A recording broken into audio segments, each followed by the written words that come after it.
Well, good evening and welcome, Wednesday night individuals who are around on youtube.com/Fightful, FightfulWrestling.com, or Fightful.com, because we are going to be talking about the Wednesday Night Wars, AEW Dynamite, NXT. They go head-to-head on every Wednesday, but right here, on all of your favorite Fightful outlets, we are not going to be fighting. We're not here to go at each other's throat. There's no head-to-head here. The war happens elsewhere. We talk about the aftermath. We mop it up, essentially. We're the cleanup crew, just to make sure that you know what was good and what wasn't so great. But hey, we're glad you're here. I'm Mr. Warren Hayes, and I'm really glad that you're hanging out with us this evening. If you're watching us live here, if you are watching us live right now, or even later on YouTube, do consider giving us a thumbs up. That stuff really, sincerely, really does help get the word out there, and it helps YouTube understand that,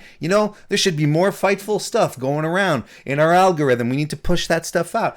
So that's really important. That's a good thing to do. And you know what else is a good thing to do? Becoming a member of Fightful Select, which is Fightful's premium service. Of course, on one hand, you get everything. You get all the articles, you get all the scoops that you get usually on Fightful. But if you become a member of Fightful Select, you get tons of extra content. And when I say tons, I am slightly exaggerating by maybe this much. But you do get a lot of content. You get Sean Ross Sapp, who does the backstage report every week. He also does Q&A sessions, gets extra content with Jimmy Van from The List and Your Boy. You get Steven Jensen, who does the Weekender report. You get sneak peeks at articles. You get some scoopsy previews there as well, which is always a good time. It's always fun. Plus, on top of that, you get look, I may be biased here because I hang out with him on every Wednesday evening, but you get the star of the show, the main event, the Sour Graps reviews of Raw and SmackDown, basically twice a week, of Alex Pawlowski pointing out everything that is memorable and fantastic from WWE. And Alex Pawlowski comes over on Wednesday nights to talk with us about NXT. So we're glad to have him. How you doing, Alex? Better than I was after the draft. That's for sure. Has your draft hangover really passed? No, the draft is still going on because a bunch of dudes from Raw are coming back to SmackDown on Friday to wrestle meaningless matches because you got to get Lars Sullivan over by beating the hell out of Jeff Hardy. You got to do it. When there's a question out there of whether or not you got to get Lars Sullivan over by beating the hell out of a beloved longtime superstar, well, the answer is you just got to do it. Brand split be damned. I want to know how you're still not recording Sour Graps following that awful draft. You should still be on the air talking about how bad it is. But listen, my episodes are like encroaching on 2 hours every Hey, guess time what? I start talking. So guess what? Ours too. but for entirely different reasons. But thank you, Alex, for being here despite the draft weighing down upon you. And that other voice that you heard here is none other than Robert Dude Defelice, who is a staff writer here at Fightful, among many other things, and he joins us every Wednesday to talk about AEW Dynamite. It's good to see you, Robert. Yes. Good to see you. I'm in the mood for steak, Warren. Listen, I am always in the mood for steak. I don't know exactly what that entails in the world of wrestling, but we're going to find out next week. But before we move on any forward, remember, folks, if you want to show a bit of support for what we do here at Fightful, do consider leaving us a super chat, and we will read your question, comment, or mood online for everyone to hear, such as Evan Wright, who left us a super chat. Thank you very much, Evan. Says, weekly reminder that Robert rules, Alex and Sour Graps rules, and Warren rules. Thank you very much, Evan. AEW was real fun to watch tonight. Pentagon versus Phoenix hose me down. Yeah, we're going to talk about all of that, but thank you very much for the very kind words, Evan. And Anakin JMT left us a super chat as well. Thank you very much. Anakin says, Rob, I got a PC N64 controller, so your time dominating as Taz is coming to an end. So what this is about is, over the weekend, I streamed some games with Jeremy Lambert on this very YouTube channel, and I was dominating as Taz because, as I explained several times, nobody beats Taz. Is it because... Nobody. No, but Don't beat Taz. at what game? At SmackDown vs. Raw? Oh, at No Mercy. Nah. No Taz Mercy. was particularly strong, and his moveset is pretty easy to punch. I agree. Nah, he was you a don't bit beat OP. Taz. But there we go. Hey, someone did get beat tonight. AEW, NXT. Which of the two, Alex, do you think was the better show tonight? Ooh, AEW. Robert, how about you? Really, that's funny because I'm pretty sure NXT. Oh is the better show. goodness! So it's gonna come down to me to decide. I think we're going to go with NXT this week.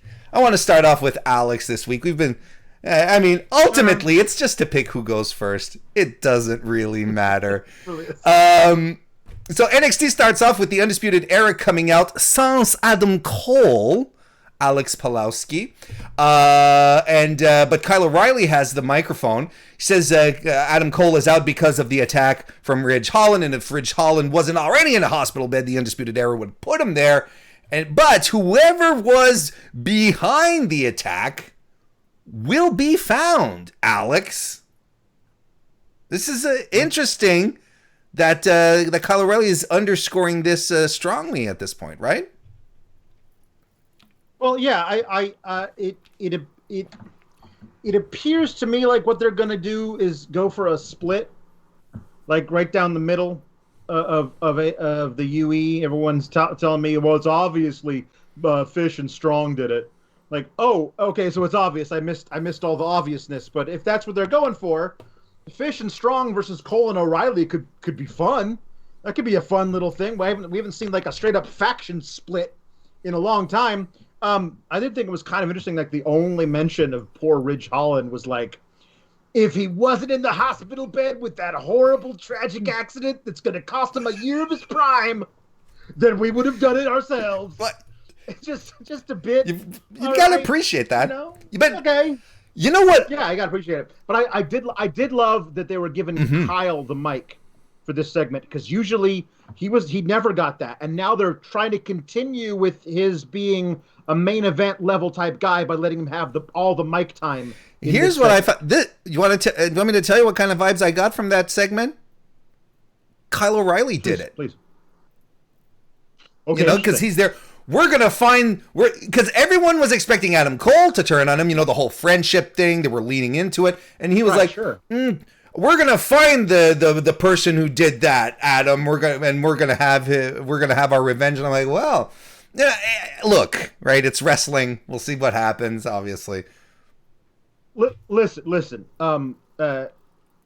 Somebody who definitely was not Jeff Hardy ran over Elias in a parking lot months ago.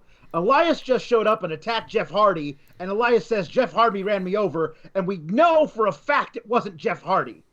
But they're just running with this whole thing like Jeff Hardy ran over Elias. Are you saying that people should watch the show, Alex? I'm saying that people should watch the show and remember things that happened a few months ago.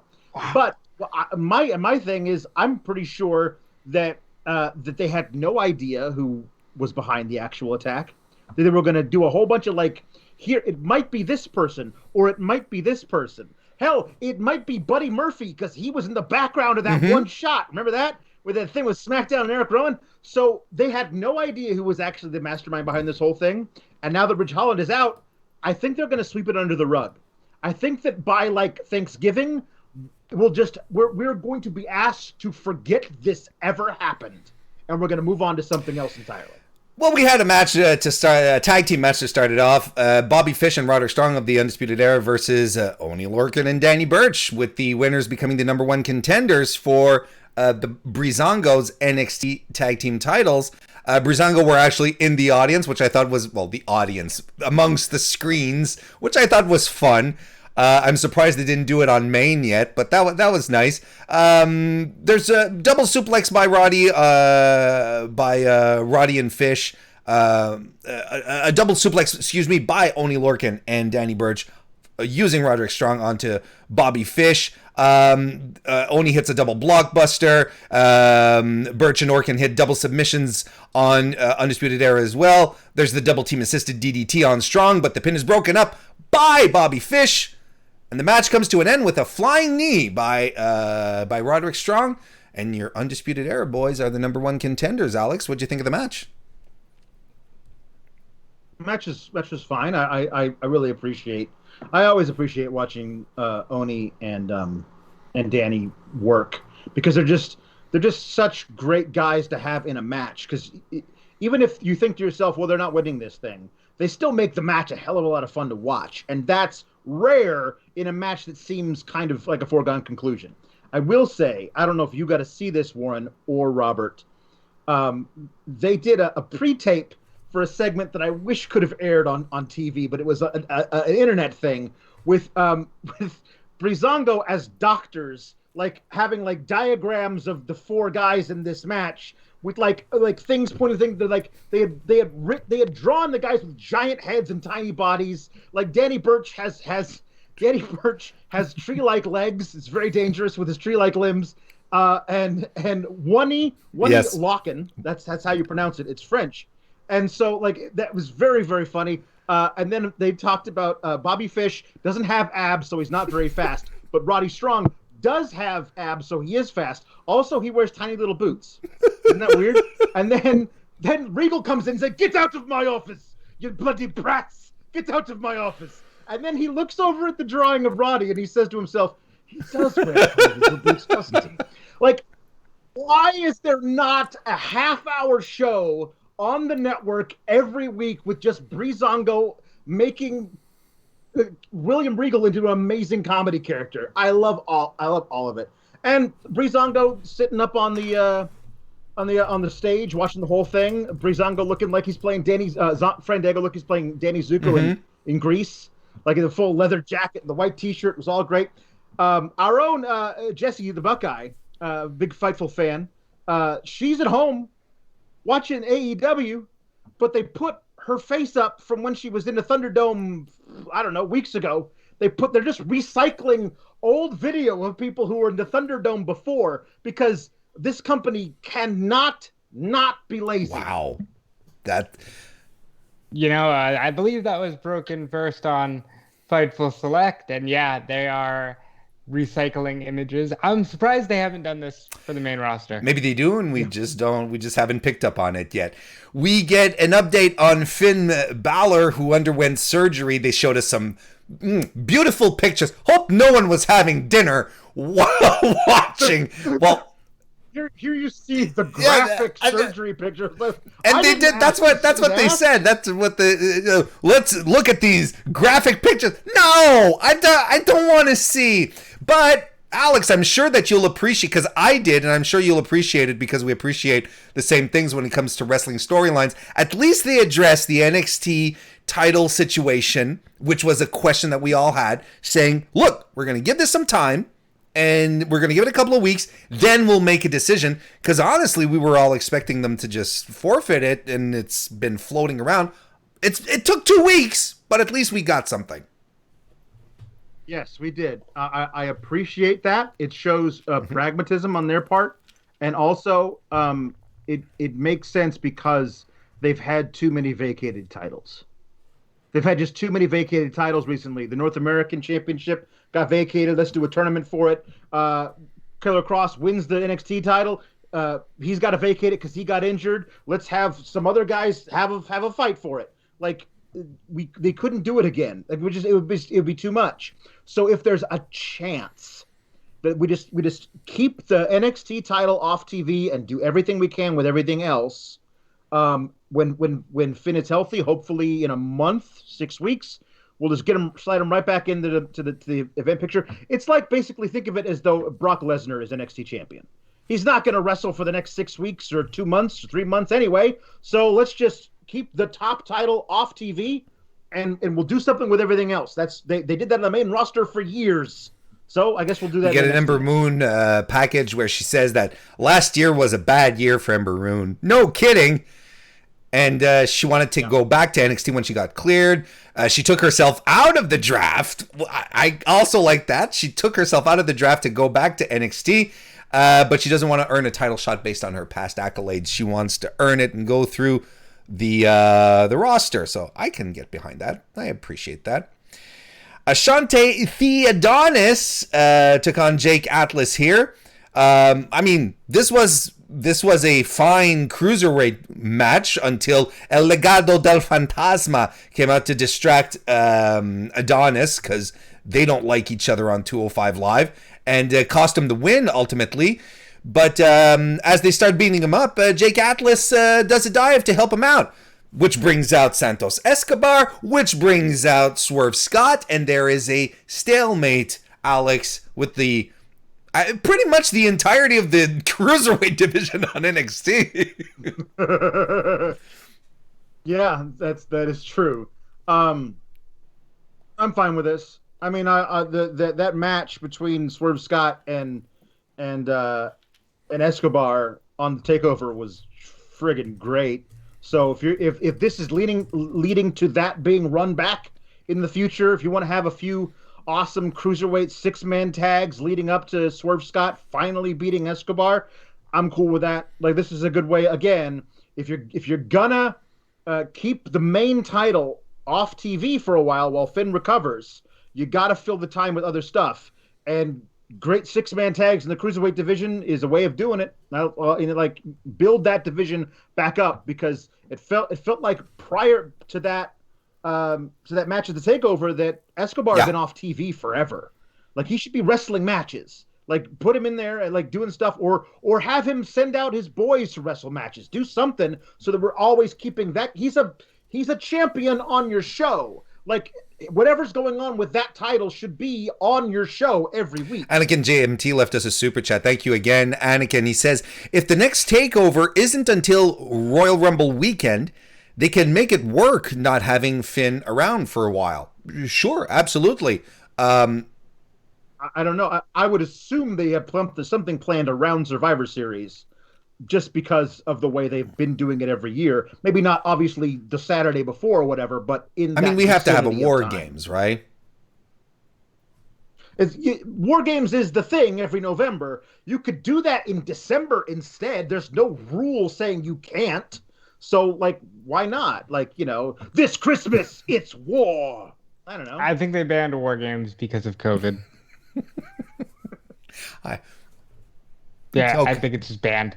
They'll do it. They'll run it right up ahead with blood and guts whenever AEW decides to do that. We have Candace Larae and Johnny Gargano who cut promos on Io Shirai and Dexter Lumis.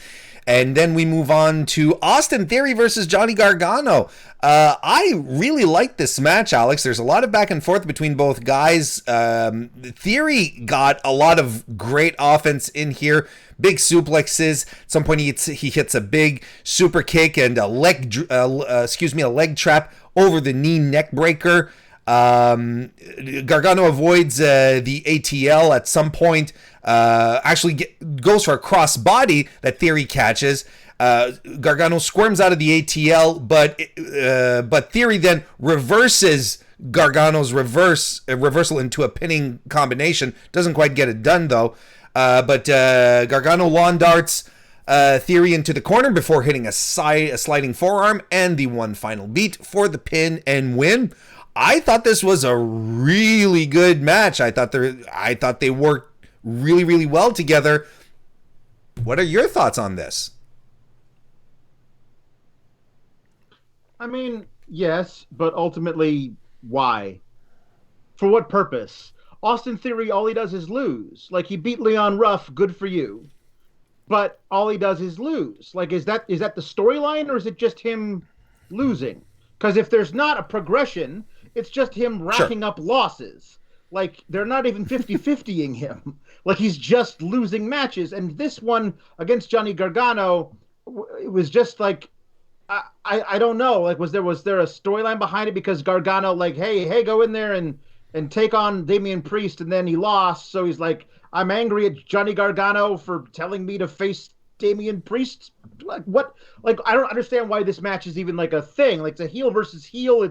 It's a weird thing. The match is fine. Don't get me wrong, but to what end? What story are we telling with the constant Austin Theory losses? What are you building towards? If the answer is nothing, then stop. Then stop and figure out something you can build towards. Otherwise, you're just wasting people's time. Gargano being out there, you've got to keep him involved in some way because you're building to a thing that you shouldn't be building to, in my opinion. We'll talk about that later. But okay, great. This is fine.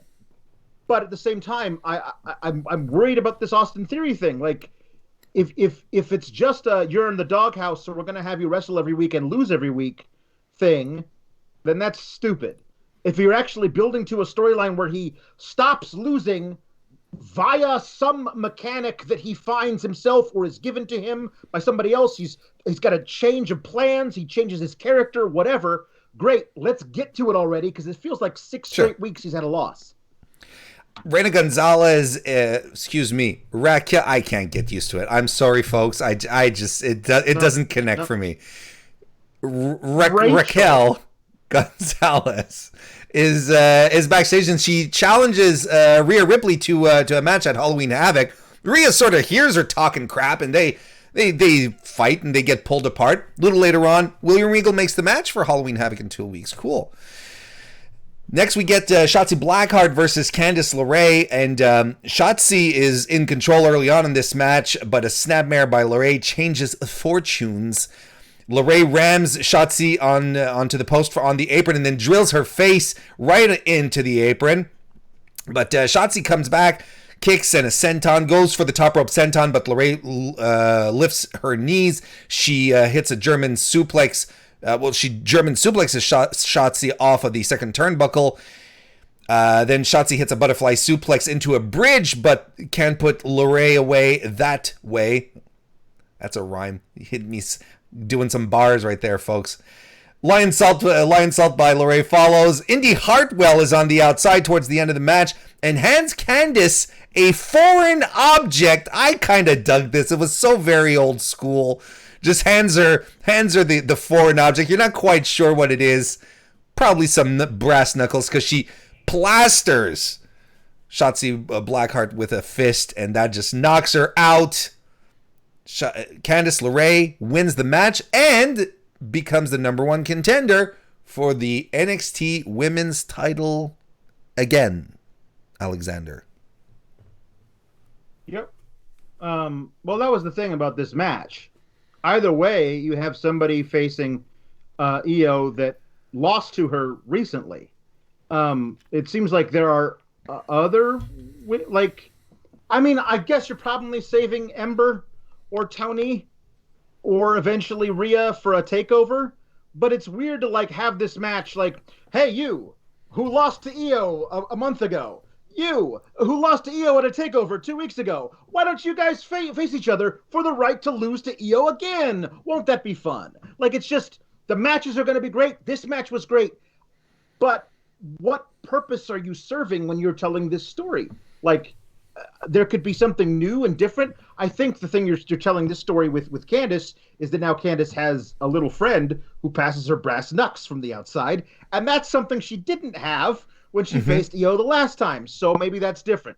But I don't love the whole, you just lost to her, here's another chance for another championship match. I don't love that. I feel like you lose to the champion, you go to the back of the line, you work your way back up. That's just my own personal thing. But this match was very good. It was brass knuckles. Indy Hartwell tweeted out a photo of her wearing them. So yes, it's definitely brass knucks, which I think William Regal can appreciate. I think this is all very good. And again, you're making Indy Hartwell out of nothing. I don't know that she's won a match, really won a match on TV. I think she might have won via distraction. Yeah, I feel like she won against Shotzi when Shotzi was feuding with the Robert Stone brand. There There you go. But it wasn't like via her winning it. It was via chicanery. So you're making her out of whole cloth by just having her like there, and we're wondering what's her game. Now the world is your oyster at this point. You can completely create this whole character for her because she has no character. We don't know anything about her. So now you can completely create her, and I'm totally here for that part of this. And there's very good. And Shotzi can't face Io at Halloween Havoc. She's apparently the host of Halloween Havoc. That would just create a whole conflict of interest thing. I don't want Robert, what do you think about people losing titles and then getting title shots? It's a very main roster thing to do, right? Well, I was going to save this for when we talked about Orange Cassidy, but yeah, it's dumb. You don't lose the championship match and then go, I know, we'll give you another chance. Especially in a roster like NXT, they're stacked. Their women's division is great. Highlight that instead of running back matches from your last pay-per-view. But there will be a little twist or a spin, rather. So I guess that'll be enjoyable. Well, very good, Robert. I appreciate that one. Thank you. Drake Maverick comes with some documents, some paperwork from a marketing firm, Alex, to show off some marketing ideas to his tag team partner, Killian Dane. Shows off some costume ideas and so on and so forth, and as well a suggestion for a tag team name, Alex. But in case, I'm going to let you say it to the good people, just in case you haven't watched NXT. I also, but he showed them, here's some renderings of what our gear's going to look like. But I also brought fabric swatches so you can feel what it'll feel like against your skin. Also, fishnet's in right now. It's Halloween. And like he holds it up so he can look through it. Like Drake Maverick, Rockstar Spud is a comedic genius. Like he's just got all this, like it seems like it just falls out of his brain, completely formed as a fantastic joke. I love it. But he has a mock-up of their logo for the Furry and the Fury, which is just great. Of course, I'm the Fury, and he does some little shadow boxing. What am I? Well, you're the he kind of rubs his shoulder hair. I mean, you're the and I think that's all great. This is all amazing. What I want is for Drake to have new renderings and a new logo and new name every week, and them to never actually settle on one, but just him come up with brand new things that could be hilarious every week. I don't ever want them to have a real tag team name or real gear. Just this for the length of their time as a tag team, which I hope is forever, because they're Drake also announces that they have a tag team match, much to Killian Dane's surprise, against Imperium. Let's talk about the match, Alex. It happened a little later on, but since we're into it, as they come out this week, Alex, Killian Dane kills the music, does not want to come out to any dancing straight off the bat. That must have irked you. And Drake was very upset. There you go. And so was I. Like Drake says, we didn't even get to the whistling. And I want to apologize. Last week, I had only heard very small snippets. Now they actually have come out with the whole song on YouTube, which I listened to on a loop for like 6 hours a couple of days ago. It's really catchy. So there was too much whistling before. It's not the thing I was doing last week. It's just, and that's it. It's just very quick, but it's not like the whole thing that I was doing. I apologize. That's fine. You were enthusiastic last week, so that it's completely understandable. Sure. I remain so. This was a very physical match. The Imperium guys were just beating the tar out of Drake until Killian Dane gets a hot tag, starts beating Imperium up, suplexes everywhere. Then Drake asks to get tagged in, which Killian Dane let's happen, but it was a big mistake. Drake goes for a flying crossbody. Fabian Aichner catches him into a brainbuster. Killian Dane gets taken out on the outside, and the European Doomsday Device by Imperium gets the win for the heels. After the match, though, Everrise come in to sort of push Drake around. But Killian Dane appears out of nowhere, clotheslines both guys down, comes and tells them, or tells Drake actually, no one gets to hit you except for me. There you have it, Alex. And then they go back. The music hits. Much to Killian Dane's surprise and dismay. Yeah, he was not happy about it. I was, though. I loved it. Killian Dane saying nobody hits you but me. I mean, if that's not friendship, I don't know what is. It's also a terribly abusive relationship, but it's also friendship. It's both things. I mean, Killian Dane might have also been outed as a furry on this show, so we've got an interesting relationship that I would be willing to watch bloom via a network sitcom. I think I'm impressed at how well this angle is moving forward, and I really do think that it's entirely based on Drake Maverick returning to his Rockstar Spud roots. I really do believe that it's been the strength of this entire oddball coupling that we've seen multiple times in the past, and seldom does it work as good as it is right now. Anakin JMT left us a super chat. Thank you very much again, Anakin. Says, Toni versus Io would have history. Toni did beat her to win the Mae Young Classic after all. Easy way to build that match. Absolutely. I'd have to check. I'm not entirely sure, but they've probably crossed paths in Japan a couple of times as well. Like, the history is definitely there. That's for sure. Just even outside the fact that it'd be a fantastic match. The Nerd Guru left us a super chat as well. Thank you very much, The Nerd Guru. He says, Shotzi vs. Io 2 has got to be saved for a takeover. I think Rhea will lose and is done there since Charlotte buried her. I completely agree that the next Shotzi vs. Io has to be for bigger stakes. Well, for big stakes on a bigger stage. There you go. Because their match on NXT a couple of weeks ago was fantastic. But did Charlotte bury Rhea, Alex? I mean, listen, it was a terrible booking decision by them. The match was great. Rhea could have easily won the match because it was right down the middle. Like, they each got in a lot of great offense. It was a great match, and they made a wrong booking decision. Did it stunt Rhea's growth? Sure. She's like turning 24 like now.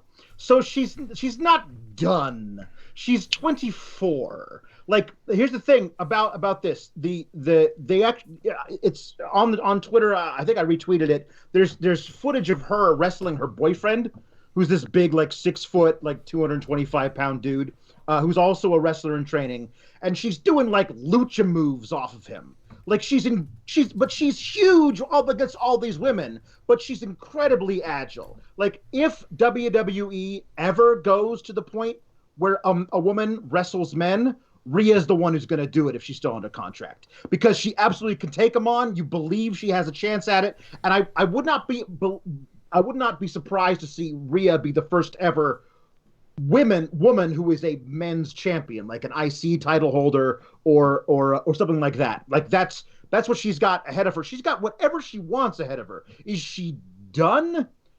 No, I don't think she's done. I want to add to that. If you think Charlotte buried Rhea, I think Triple H resurrected her and put her right up on a platform when he basically said at the last takeover, in the next 5 years, you will be the top superstar in this company. So Rhea's in good hands. Absolutely. I completely agree.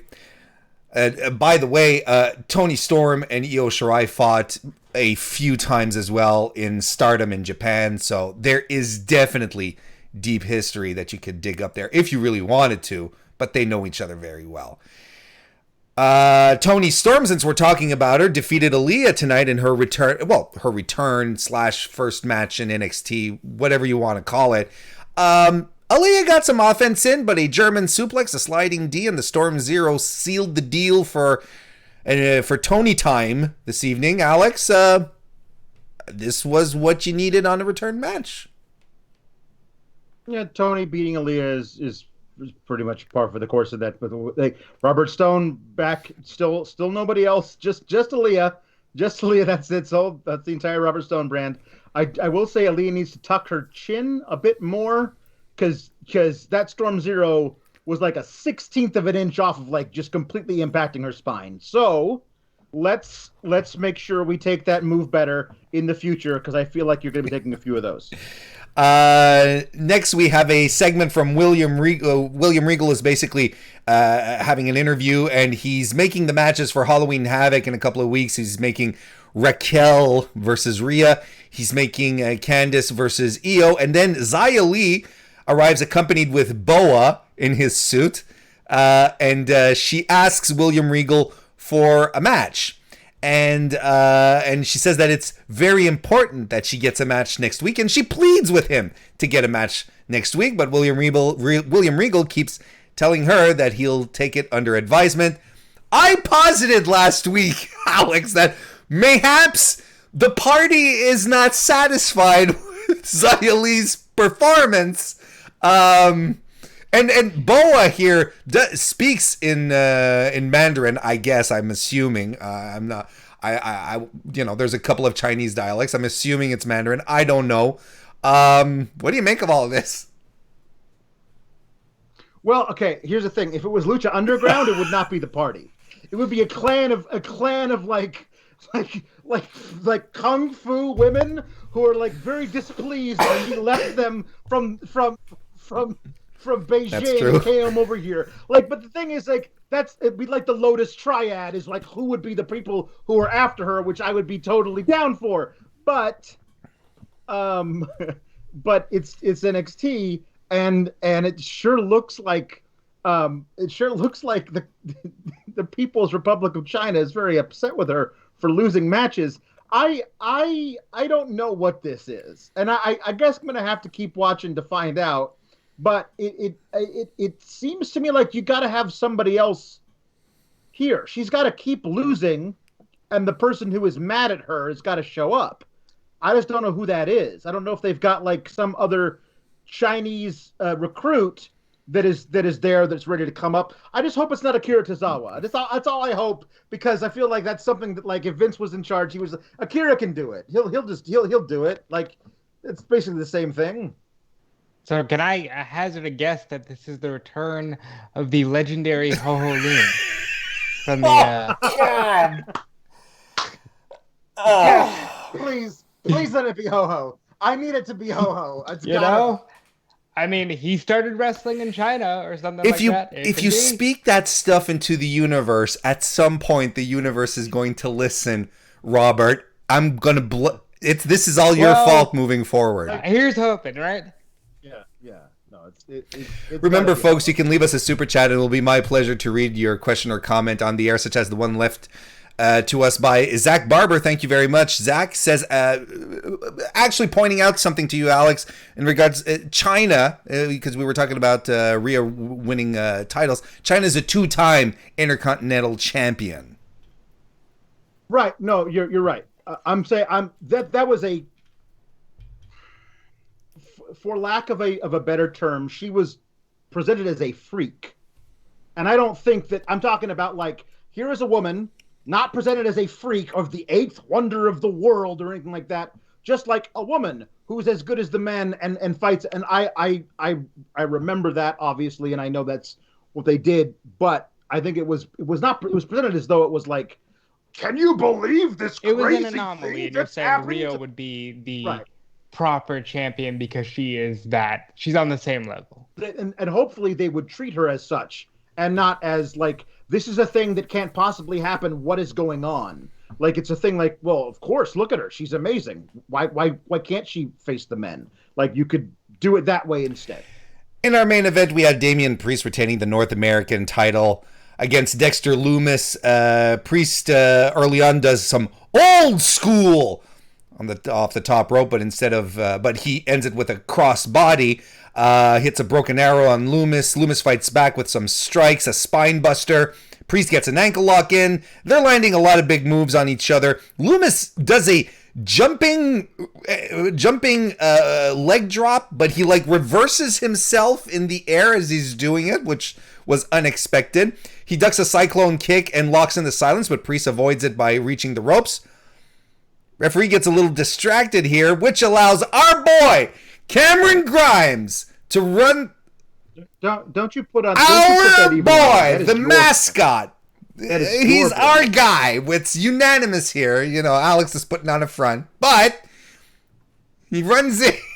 He runs in and hits the cave-in on Lumis, which allows Priest to hit the South of Heaven to get the win. Now, before we get to the post-match angle, let's talk about Cameron Grimes continuing his ascent to the celestial body that rotates around the Earth. Alex.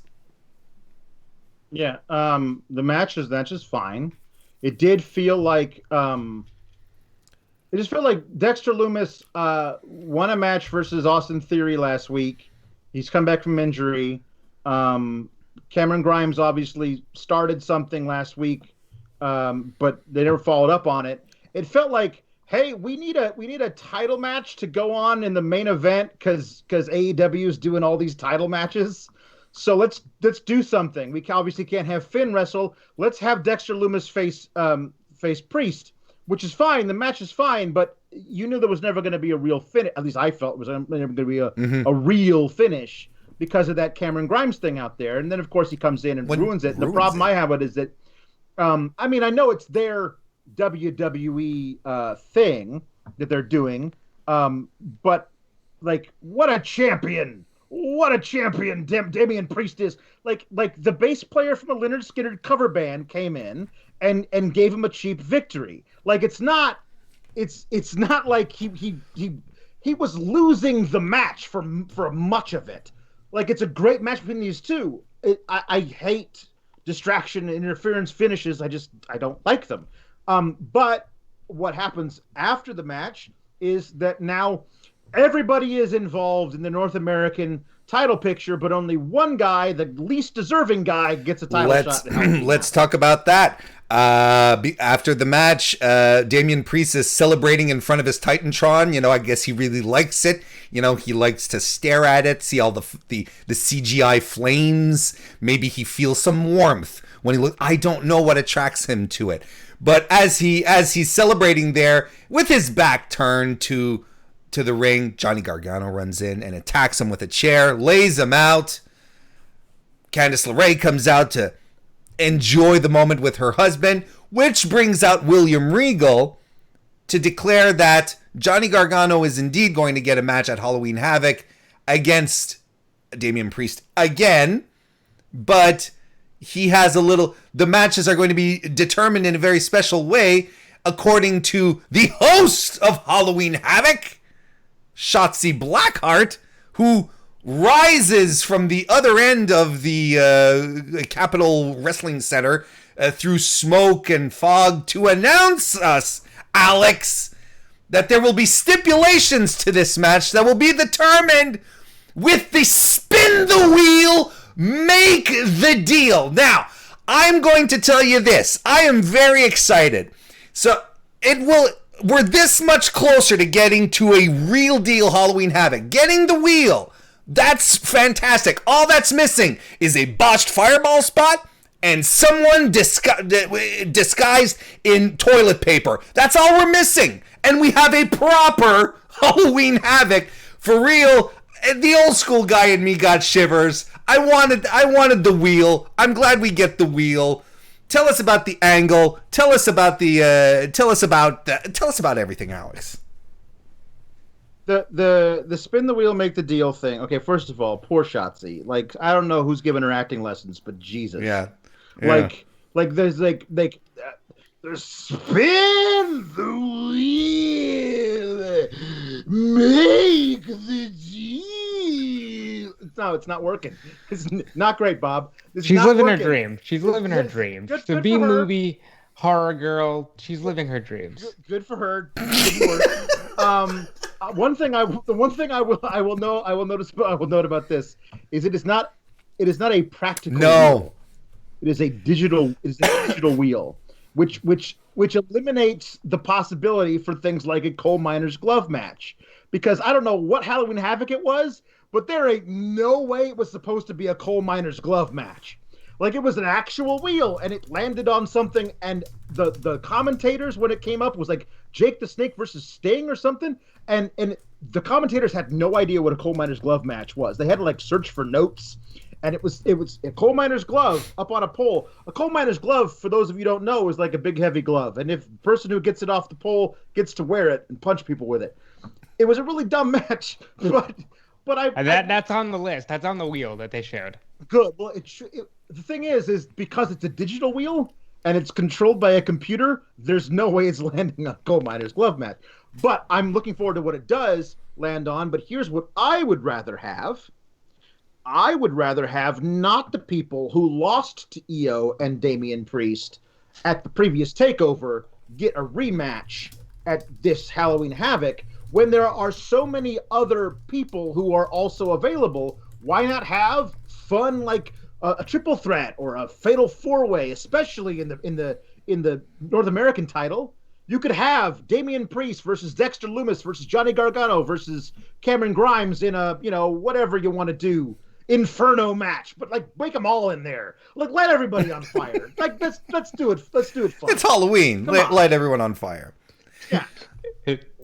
I want to mention this because we didn't talk about it. There was that backstage segment where Tommaso Ciampa watched film of Velveteen Dream interfering in his match last week, and he's just watching it. And as he turns off the TV, he just says, "He's dead," referring to, of course, Velveteen Dream, but also me, because I was dead. Like I'm dead now. Like I'm dead now. I went to heaven because I get to watch Tommaso Ciampa rip out Velveteen Dream's still beating heart, probably at Halloween Havoc. So that's going to be a lot of fun, guys. I'm looking forward to it.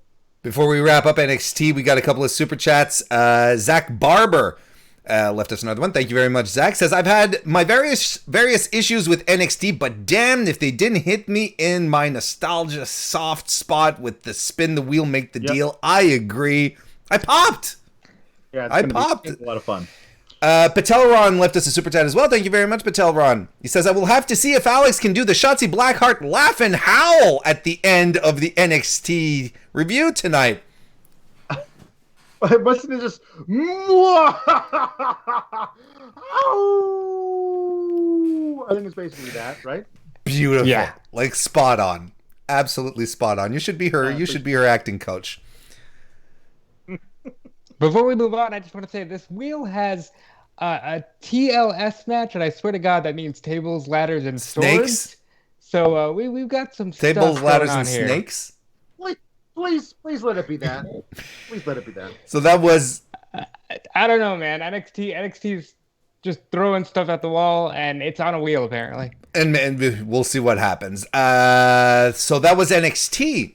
We have another super chat from Anakin GMT. Thank you again, Anakin, who, again, we're going back to Rhea, says Jacqueline won the old cruiserweight title, with the light heavyweight title. And I think, and Alex, I mean, just to make sure that Alex's point is clear, even in the case of Jacqueline winning the light heavyweight title, it wasn't really serious. It was still a joke. This was Vince McMahon saying, look at all these small guys. I can have this muscular woman come in and beat them up. Alex is proposing here, and as he mentioned with China was, she was an anomaly. That just something that happened and she could beat up men. What Alex is proposing in Rhea's situation is she legitimately should challenge men, and not as a freak show, not as a thing, just as a very strong competitive wrestler who can just happen to beat other competitive wrestlers who happen to be men. If the comment was about her being done there, meaning in NXT, and that she has to move up, in that case, there's you could not find a better pairing for me for her to take a men's title than her beating Sami Zayn for it. This version of Sami Zayn, as obnoxious as he is, would say, you couldn't possibly defeat me, Sami Zayn, for this title, and get up to a point where he's actually egging her on, and she accepts a challenge from him, which is now I got you where I want you. There's an easy way of building it, even now, not 5-10 years in the future. You could do that angle tomorrow with this guy who happens to be champion right now. She's in that position where it could happen. I'm just saying, hopefully it's treated not as a freak show or as a commentary on these, all these little guys we got walking around. but an actual, honest to goodness, this is a storyline we're doing on Remember to keep leaving us those super chats, ladies and gentlemen, because now we're going to talk about the AEW Dynamite edition tonight, the anniversary show. Robert, it's been a year. Yes. I mean, look, we've seen wrestling companies start up, have a first year, and not even be as remotely successful as AEW has been, without necessarily getting into very specific details and so on and so forth. It's hard to argue that AEW has not had a fantastic first year of life, right? Yeah, I mean, nobody expected TNT when it happened, and the fact that they've been on for a year, they're going to be on for at least another 2, and I assume the foreseeable future beyond that, they have had a great fantastic first year. The anniversary show kicked off tonight with FTR versus the Best Friends. Again, this is fantastic work by FTR. And here's the thing. And I was seeing a little bit of discussion saying that FTR always wrestle the same way. You know, they cut someone off and they keep them in their corner, but that's what good tag teams do. But you do see a lot of other heel tag teams employ those types of situations. But the way FTR does it, in my opinion, and Robert, feel free to chime in here, the way FTR does it is so competitive. Like they work really hard to keep their opponent from reaching their corner. There's always something, there's an urgency to it. They're always tagging in and out, keeping the fresh guy in. The way they do it is very special and really is their signature, in my opinion. Yeah, I mean, precision tag team wrestling to a T. Dax Harwood, Cash Wheeler, they are the best tag team in the world, in my opinion. And do they wrestle the same way? Yeah, but Ric Flair had the same match for 45 years, and they were always good. Just because it's a simple formula doesn't make it bad, and I think they nail it, and it works beautifully because they are in the company that's filled with high spots wrestling to no end, and they just provide that dichotomy. This was a strong match to kick things off. Trent ate it for the majority of this match. Chucky T finally gets a hot tag with a somersault tope to the floor. Falcon Arrow can put Dax away. Soul Food half and half combination connects, and they even hit Strong Zero, but FTR break up the pin. Can't get it done. Trent and Cash fight on the outside, and Trent spears Cash. He moves out of the way, and Trent drives right through Kip Sabian's arcade cabinet, which this is so dumb. I'll just say it right now. This is dumb. Well, I mean, we're having a great match here, but they can't avoid just the silliness. Like, why does everything have to break down into nonsense?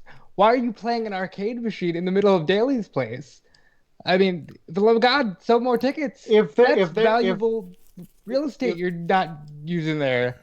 If I come across an arcade machine, I'm playing it. Wherever it is. I mean, if it's the middle, wherever it is. I love a good arcade. Okay, but are you bringing the arcade machine with you wherever? Yeah, because no, not necessarily. But if you have to drag that along. There's a rental, right? It's a pickup truck or a trailer that you have to hitch. I mean, the man's got a wedding to pay for. I don't know why he's paying to lug this thing around anyway. I see it. Trent did him. Anyway, there's some shenanigans that happen. Cash clocks Chucky across the head with the tag team belt, and Dax gets the pin for the win. Not gonna lie, I'd like FTR to win their matches a little more cleanly, but give us some final thoughts on this match, Robert. I think the fact that they don't win them cleanly is what keeps them villains, because if they just won with wrestling holds, they'd say, you know what, you're a good wrestler and I like that you're here in AEW, and they don't want that right now. So they're giving the people not what they want but what they need, and I appreciate it. After the match, Miro attacks the Best Friends for smashing up the arcade cabinet, which leads us into our next match. Kip Sabian and Miro versus Lee Johnson and Sean Maluda. There wasn't much here. This was a showcase for Miro, who basically just tore Sean Maluda a new one. Kip got involved via a flying crossbody. But that leads to Miro hitting the game over former Accolade for the win. After the match, Kip is pissed as well at Best Friends because that was his most prized possession, the thing he loved more in the world, the most in the world, with Penelope Ford right behind him, of course. Yeah, I was gonna say, how does Penelope feel about this? I mean, good lord! And then Miro, for some reason, starts speaking in Bulgarian, and then he goes, "Good friends, yes. You broke my shit, and now I'm mad." Now I want you to really think about this, and I won't go on too long of a diatribe because Warren isn't feeling well. But this is the last man who wrestled John Cena in a straight-up match at Mania, and we got him talking about video game machines and you broke my shit. He should be wrestling Jon Moxley for the title, and there's no reason why you've turned him into an absolute dork just because he's got a twitch. This makes no sense. It's very short term, not long term, and I don't like it. It's bizarre. I'll tell you that much. It's bizarre.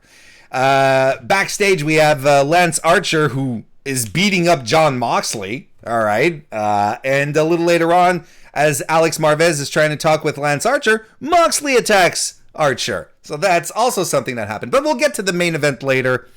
I think it's a good way to close out our review. We get the tournament brackets for next week. That starts next week for the world title opportunity. Actually, the world title eliminator tournament. The 8-man single elimination tag match. The first match, the brackets go as follow. I don't know if it's the first match, but the brackets go as follow. We're gonna get Rey Fenix versus Pentagon Jr. Gonna have Kenny Omega versus Joey Janela, Colt Cabana versus Hangman Page, and Wardlow versus Jungle Boy. Those are our brackets. Robert, what do you think about all of this? Jungle Boy will have a great showcase with Wardlow. Lucha Brothers will tear it up. I see Penta going on to face Omega, who will finally have a good match on TV with Joey Janela, but this is Kenny Omega and Hangman Page going to the pay-per-view. I mean, they couldn't have spelled it out any more clear. This should be a fun pay-per-view match when they finally get to this. I think that they spelled it out so clearly that they're going to swerve it in some way. Like Kenny interferes to make sure Hangman doesn't face him in the finals thing, like something, because it is just so. I mean, that's the way it should be. It should be Hangman versus Omega. That it needs to be that. But I feel like they've just laid it out there on a platter so obviously that it feels like they're like, but not yet. You're gonna get it, but not yet. Like it feels like one of those. They got you with the bro. We're gonna hit you with a friggin' swerve so big that you're not gonna see it coming. I got you. I know where we're going. Look at that impersonation. MJF comes out with Wardlow. He says he has an announcement, and he calls out Chris Jericho to make it. Who comes out, of course, with the inner circle. First and foremost, of course, Sammy Guevara finally has his inner circle jacket, but he's not wearing it because it's like 6 sizes too big for him. But Jericho insists that he puts it on. MJF compliments Jericho on his body, his long, bodacious hair. Makes sure that he doesn't want things to get weird, but he asks Jericho if he can touch his hair nonetheless. But Jericho tells him, to cut the shit, make your announcement. MJF says they're the 2 biggest minute-to-minute draws in the company, and he brings himself around. He can't quite say it because he's so prideful, Robert, that he can't outright say it or ask it, but MJF wants to join the inner circle. Ortiz grabs the microphone and says, "We don't want you," but Jericho says, "Shush." Instead, he invites him to a one-on-one steak dinner for next week, Robert. What the hell is going on? All right, I feel like I'm going to say this a lot when talking about AEW, but if WWE did this, people would eat it alive. And I saw a lot of people praising this. Jericho invited the man to a steak dinner. This is ridiculous, but I would like to formally request right now that you and I, Warren, do this on Fightful Select. We eat a steak dinner on Fightful Select. and Well- just talk. I think that's a good deal. I think Hey, that's you know worth what? the If people subscription. are excited to watch this on a wrestling show, I wouldn't see why not. I wouldn't see why people wouldn't enjoy you and I enjoying a nice juicy prime rib. The way this has to go is there has to be JR's barbecue sauce everywhere. And it's just got to be a complete chill. I don't know where you do this. I don't know who's got the best steak they're joint, who's definitely got the drinking. access. They're definitely but- drinking Jericho's a little bit of the bubbly. Oh, absolutely. They've got to be wearing matching scarves. Like, this will be good first date awkwardness. But this has to end with them wrestling at the pay-per-view, I mean, right? if they were anywhere else, if the conditions in the world right now were anywhere else, I'd figure that they'd go to the Ribera Steakhouse, but there's no way they're flying into Japan just for that.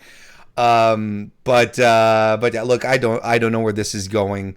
I really don't. I'm afraid it's going to get too hokey. I didn't care much for the MJF build up to All Out. I thought that the whole presidential thing, the campaign trail thing was very, very, very unnecessary, and I think it was just a little too hokey. MJF made it work because it's MJF, because the guy's golden. I think he can make anything work, but we'll see where this goes. But I feel like I'm afraid we're going to run into the ground the idea that MJF is such a good character that it's going to get old before it really gets going. And Jericho, in my opinion, is just having a bunch of fun being the highest paid guy in a company and doing nothing but tickle butt and making it work because he's Chris Jericho and he's wanted to show people he could do this for his entire We had a fun vignette, actually, with Tony Schiavone and Britt Baker at the spa. Which I thought was fun and works within Britt's character perfectly. They bring back the rules of being a role model, but basically this is to build up Britt Baker's epic comeback, her most epic comeback. She's going to be on TV again next week. This was pretty fun. If you would have told me like 2 years ago that Tony Schiavone would be a highlight on wrestling on TNT with some, women's wrestler, I would have laughed. But this is gold every time. It does work. They have a great. It works really well. They play off each other's strengths. I'm excited to see what they still have in store for Britt. She's got to get the match against Shida at Full Gear, and I think it's time to put the belt on Britt Baker. Zach Barber left us a super chat. Thank you very much. Zach says, Russo impersonates a competent booker, parentheses, badly. Robert impersonates Russo, parentheses, well. The circle is complete. Well, thank you. Thank you very much, Zach. Thank you. Orange Cassidy went to a time limit draw with Cody for the TNT title. Brandy came to the ring with Cody, but you know who didn't come to the ring with Cody? His black hair.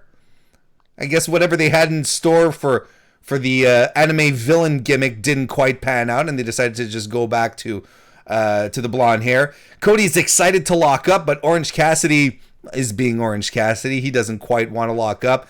You think he's going to do it, but no, he does the hand in pocket spot. But Cody slaps Cassidy across the face, and Robert, it fires him up. And this is the good way to book Orange Cassidy. You still have a bit of the sloth thing, the comedy thing, but when it's time to go, it's time to go.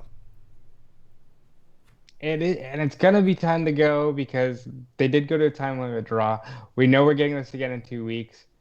I thought this was good. I think that if you knew you were going to go to Darby, I would have held off on this. And I also think it's weird that Darby has seemingly dropped whatever he was doing with Team Taz, but maybe they'll get back to that. But this is a good match. Cassidy is looking like more of a star every time I see him. I mean, he just hot off spring break.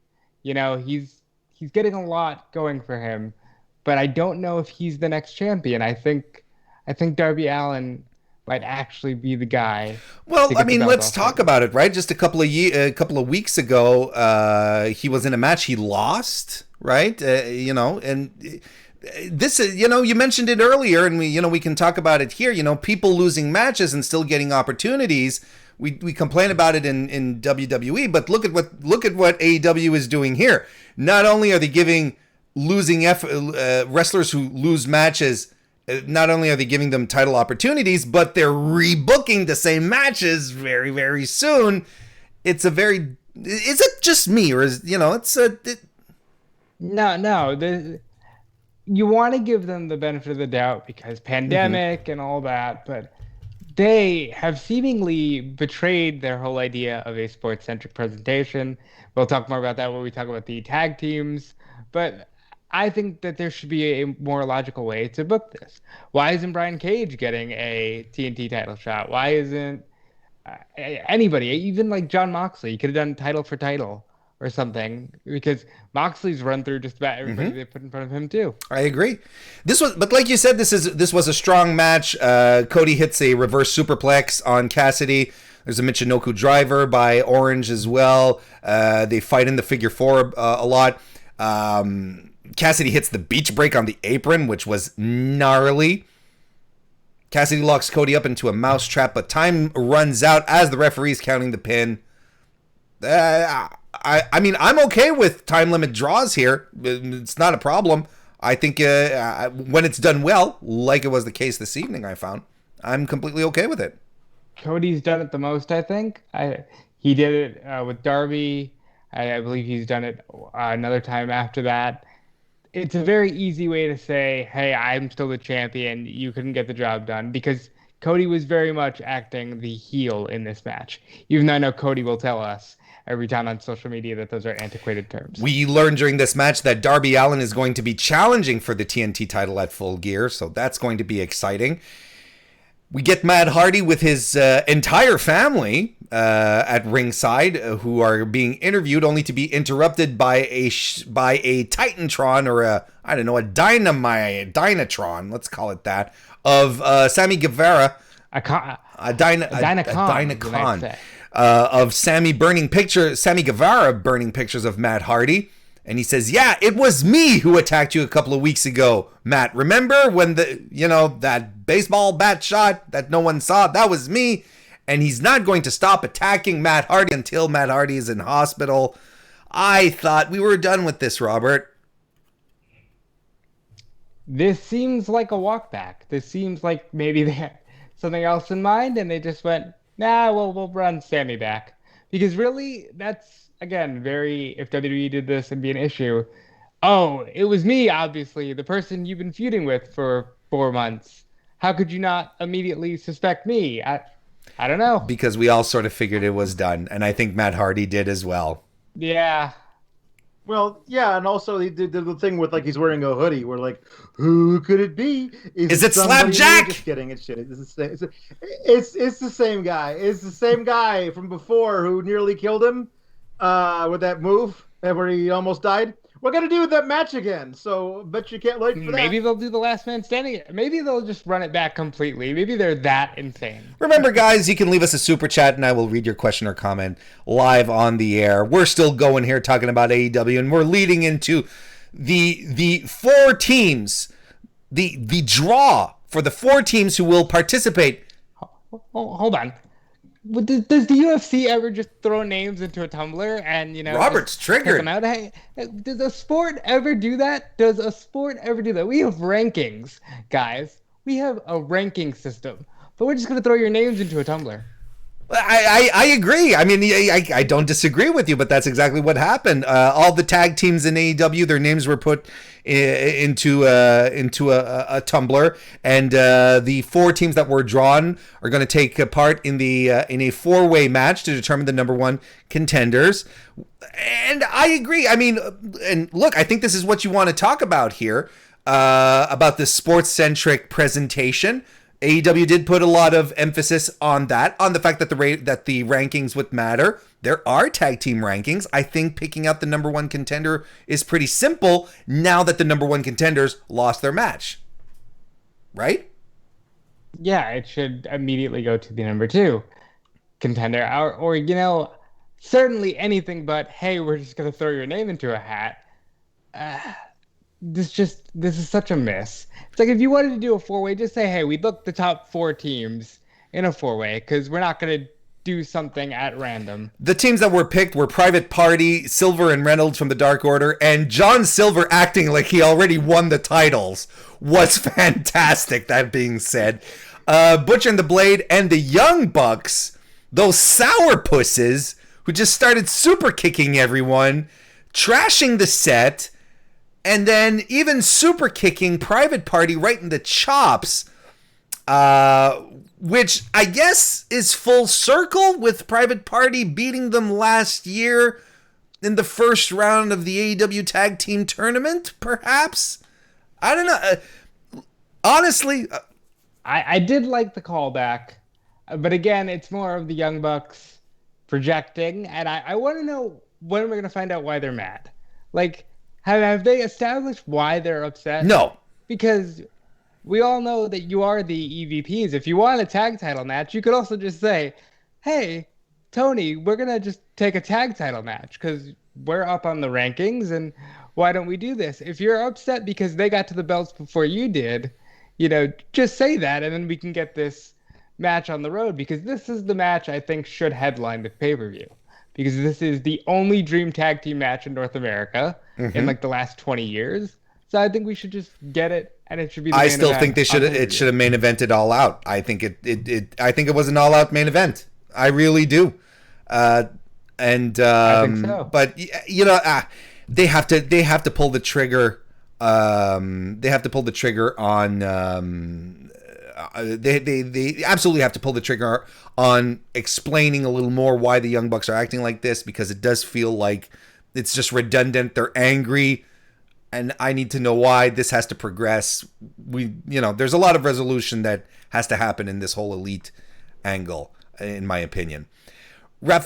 Rafael Garcia left us a super chat. Thank you very much, Rafael. Says Bellator did this, the drawing, for a recent MMA tournament, and it was fun as hell. Got some good matches. I mean, which is cool. Cool. But do they have rankings? You're asking the wrong guy. But yeah, I mean, was it worked? Like, we don't know how worked it was either. But I mean, sure, why not for a pay-per-view? Why not do it? Yeah. Zach Barber left us a super chat as well. Thank you very much, Zach.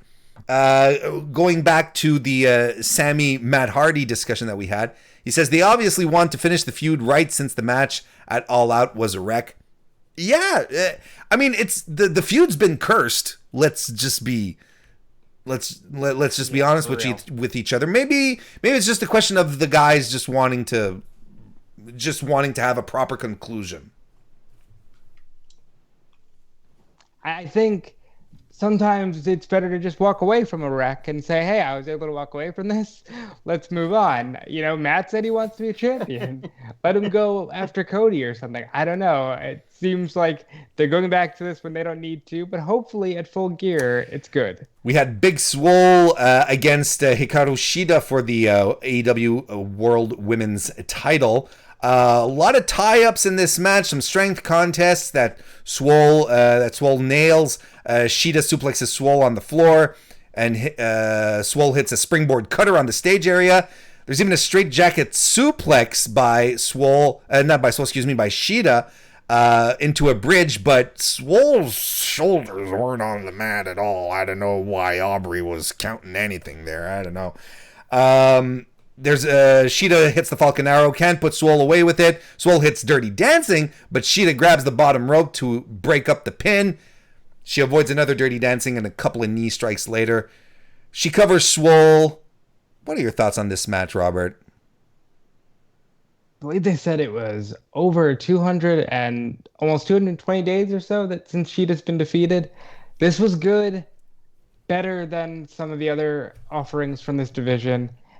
My just thoughts are, let's get to All Out. Let's get to Britt Baker. She is where the money is in this division. Shida is great, but Baker right now is the closest thing they have to the total package.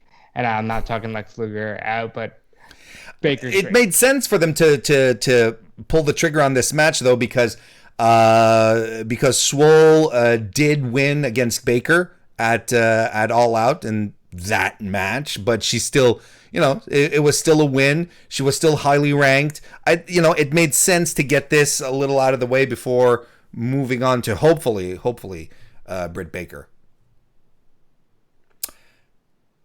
Yeah, I think that's just what logic dictates, but wrestling isn't always logical, so let's see what happens. Isn't always logical. That's adorable. I kind of feel we should end it on that note. I think the podcast peaked at this moment right here. We get a segment hyping up Shawn Spears and Scorpio Sky. So that's something that didn't know this was a thing. Didn't know they were like fighting. Oh, I'm cool with it. They've been trading glares backstage. You haven't been noticing? I saw the one before the tag team match, but I thought that was more alluding to the fact that, hey, Tully manages Shawn Spears and FTR. I didn't know that was more a personal thing. Then Eddie Kingston wearing a Montreal Expos jersey, by the way, comes out with the Lucha Bros to go sit down at commentary for the main event, where Jon Moxley successfully defended the AEW World's Championship against Lance Archer in a no disqualification match. Tony Khan made it a no DQ, Robert. He stepped in. He did. I guess when you have two wrestlers beating the crap out of each other all night, why not? Let's just let you do it in the ring. Jon Moxley, straight off the bat, at the bell, paradigm shifts Lance Archer. When Louis was still on the podcast, he had pointed out in the lead up to All Out that the paradigm shift was banned, right? But Louis was like, when's the last time that Jon Moxley won a title match using the paradigm shift? Like, he's been using all sorts of different moves to get the job done. As far as the finisher goes, Robert, I think the paradigm shift is done. That is a great question. I mean, he kind of gave it some new life when he started elevating it with the Death Rider in Japan and stuff. But it seems like AEW is determined to move away from it, or he's just determined to show that he can beat you in many different ways. Either way, the paradigm shift. See, the thing in Japan, you'll always, or not always, but there's a lot of times you'll have two versions of the finisher, and you'll have you'll have the spinning Rainmaker from Okada, but then it's the Rainmaker, the short arm Rainmaker that'll get the job done, right?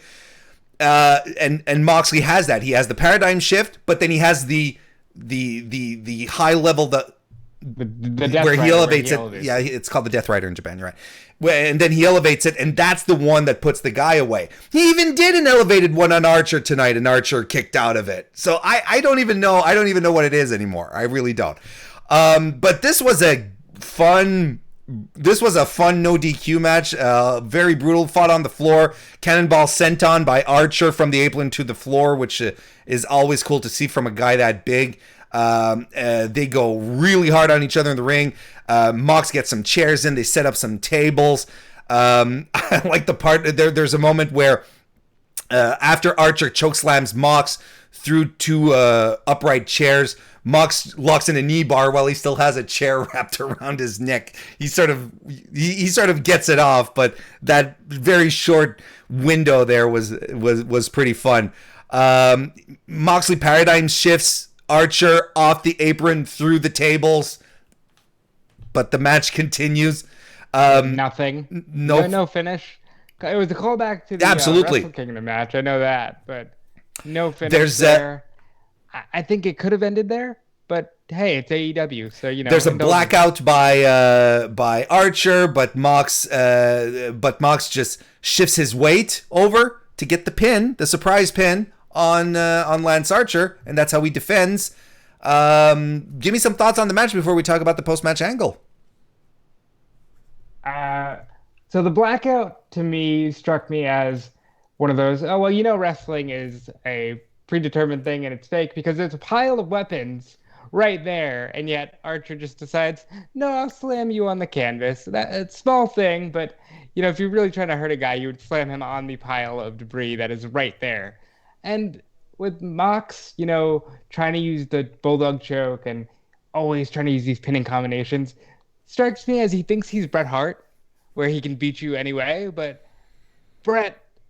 Moxley's great, but he's no technician in the vein of Bret. And sometimes, just put your finish over and beat him with the DDT. After the match, the Lucha Brothers attack Archer, who just no-sells their chair shot. Just completely no-sells it.